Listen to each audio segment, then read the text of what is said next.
Is it better to take BC Ferries or Hullo from Nanaimo to Vancouver?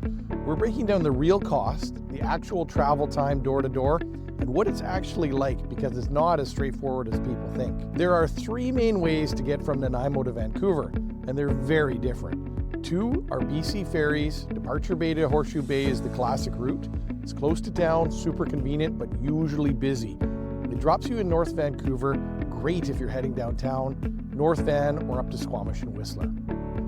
Duke Pointed to Wasson is about 20 to 25 minutes outside of Nanaimo. It feels more modern, usually less busy, and easier to get on. This one makes sense if you're heading to Richmond, Surrey, White Rock, or the US.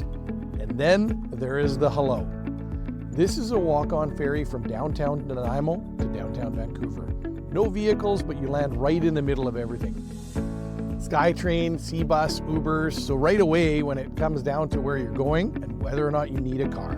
Let's talk cost. BC Ferries is about $100 each way for a car and driver. Extra passengers are around $20 each, and realistically, most people end up buying food on board, so factor that in too. It's like a hidden tax. There are ways to save. There are saver fares, experience cards, or even local Save On More points, like from Save On. But timing matters as well. Hullo is a lot simpler, around $40 one way or $75 round trip. No car, so it's cheaper up front. They also have upgrades like priority boarding, better seating and snacks. So if you don't need a vehicle, Hullo is usually cheaper and more convenient.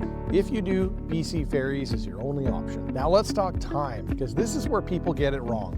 On paper, BC Ferries looks close, about an hour and a half or 2 hours. Hullo is about 70 minutes, but that's not real life. BC Ferries, you need to be there 30 to 60 minutes early. Loading takes time, and if it's busy and you miss a sailing, you could be there for hours or a full day event. Hullo is much quicker to board. You can show up closer to departure and you land downtown with no extra driving. So door to door, if you're going downtown and don't need a car, Hullo is usually way faster. If you're driving anyways, BC Ferries still makes sense. What's the experience actually like?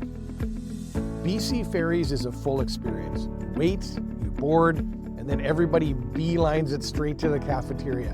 One person grabs a table and the other stands in line. You've got big open spaces, food, views, outdoor decks, kids running around. It feels like part of the trip. Hullo is the opposite. You show up, walk on, sit down, and you go. It's assigned seating, quieter, more of a commuter vibe. You're not just wandering around, you're just getting there. So BC Ferries is slower and more of an experience, while Hullo is fast and efficient. So which one should you take? First question, do you need a car? If yes, BC Ferries. If no, Hullo is usually the better move.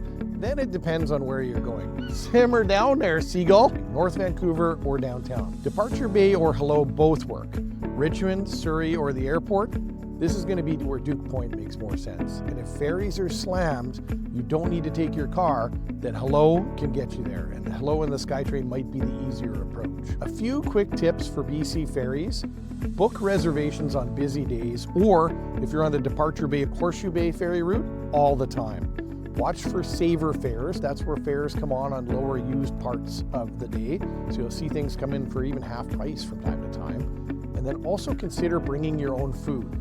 For Hullo, book early, look for deals, and consider prepaid passes if you travel often. Biggest tip overall, plan around when you travel, not just how.